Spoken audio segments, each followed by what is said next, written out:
We're going to watch the complete testimony of Jonathan Oster, the director of OPAL. Joe Rose on the Oregonian put up a 1-minute blurb of his. We're going to watch the whole 3 minutes. Actually, we're not going to watch it. We're going to listen to it, and we're going to watch the board of directors watching him. And what we're going to see here is Jonathan being very complimentary to the board because they've changed some of their procedures. For example, they didn't used to allow anybody to speak before they would consider an agenda item. If they were going to pass one of their resolutions, they wouldn't allow anybody to speak to that. And they have changed that. And a few other things. I mean, he is very complimentary of them. I would not agree with him at all about any of this. I think they have put the appearance of being more open. They've perfected that a little bit better. I don't think it really means anything but window dressing. I haven't seen anything that shows me any evidence that anything the public says is taken seriously by these people, okay? The puppets, and they are puppets. Let's be honest about them. These people come in for 2 hours a month. That's the only time they're thinking about this. They only hear what McFarland wants them to hear. They're not there to make trouble for McFarland. They're selected specifically to help McFarland. Okay, let's be honest. They're not going to be taking sides against McFarland. The one man that actually was criticizing Trimet management was kicked off the board by that hack Kitzhaber, who I will never vote for again. I'll politic against him. And he's going to be running again, by the way. No union person should vote for that guy. So I don't buy any of this Trimet window dressing. And we just had the situation with the streetcar, the vintage trolley that they sold without asking anybody, without bringing it to the public. It was a wham bam thank you ma'am deal. That's the Trimet we have, and that would have gone right by me too if I hadn't been watching the board meetings. See, that would have gone by everybody because the press gave it no credit. The press said nothing about it. Trimet said nothing about it. Nobody commented about the history, about NATO. Nobody knows anything about those vintage trolleys. Trimet wanted to get rid of them, and they did it in the fashion that they do things. Secretly, fast, and without public input. Just because the board allows you to make comments before they pass it doesn't mean they're hearing you. No, I don't believe any of this. So we'll listen to Jonathan. I have nothing but the greatest respect for OPAL and their organizing. They've done great work, and they've been so tenacious. They're still 3 years later, okay? Like, how long did it take them to get anything out? It took them this long, and that was intentional. Trimet dragged these people out as long as they could. They're still dragging them out. This is the first reading. That was all intentional. You know, you see McFarland snap his fingers. He wants $250,000 for a study. It's there tomorrow. He wants to hire an assistant general manager. It's there tomorrow. I mean, they can move when they want to. They want to provide service to Intel. It's there tomorrow. They don't have to wait till March like they did with the Woodlawn neighborhood.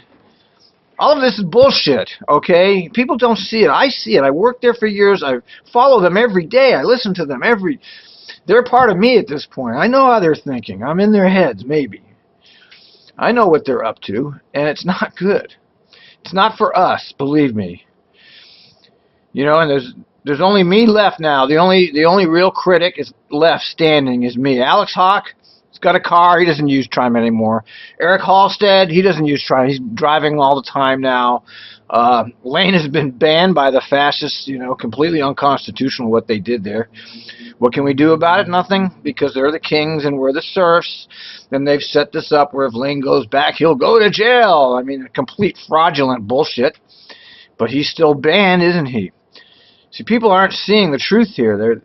The window dressing is great. They know how to really do propaganda, and they really know how to fool people. The reality is there's nothing changed over here. It's worse than it's ever been, actually. Thanks, Chair Warner, board members, General Manager McFarland. I just want to briefly take a moment to offer appreciation for the board and to look back very briefly about the last 4 years that we've been organizing around transit equity issues. The last 3 years of which we've been pursuing this particular ordinance. Not the exact terms, but something very close to it. At the time that we started doing this work, almost 4 years ago, actually Dr. Bethel had just joined the board, and we had a whole new, different cast of characters on board. And the way in which the agency was engaging with the public was quite different back then than it was now.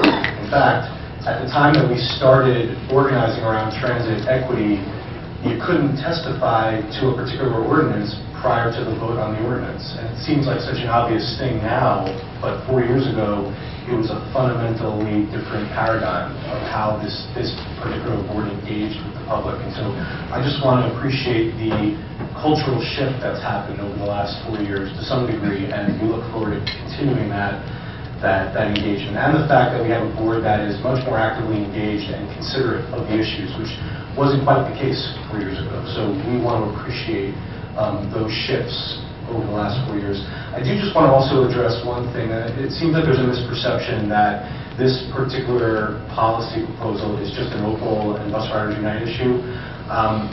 It's not true, and I'd like to just take a moment to appreciate and recognize all of our different partners and funders who have supported us over the last 3 years. We've got over 30 community-based organizations that have specifically formally endorsed this particular resolution for the 3 hours, for the full 3 hours.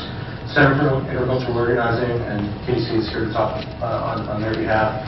Asian Pacific American Network of Oregon, Centro Cultural, NEA Youth and Elders Council, Hacienda CDC, Portland Community Reinvestment Initiative, ROSE. Those are just a few of the organizations that represent communities of color, immigrant communities, documenting independently their need for 3-hour transfers in written documentation submitted to the board, and the Coalition of Communities of Color just endorsed yesterday. It's amazing that my 2 minutes is up already, if that's what that means. So I'll jump right to the end.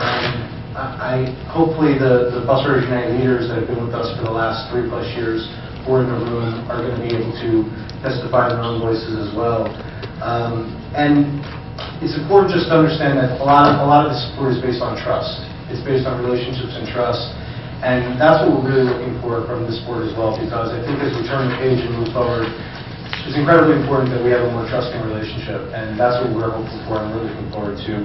I don't want you to think of this as a risk for the agency. It's not a risk for the agency. The cost, the exposure, very negligible. The benefit to the community is enormous. It's substantial. And so what we're asking you to do is dig down and find that will, that spirit to go to the 3 hours. At the very least, give us that up or down vote on the 3 hours that we've been asking for, that we feel like we deserve after all this hard work. And we know we can't get everything we want, but to be able to get that transparency and that vote is very important for our communities. Thank you.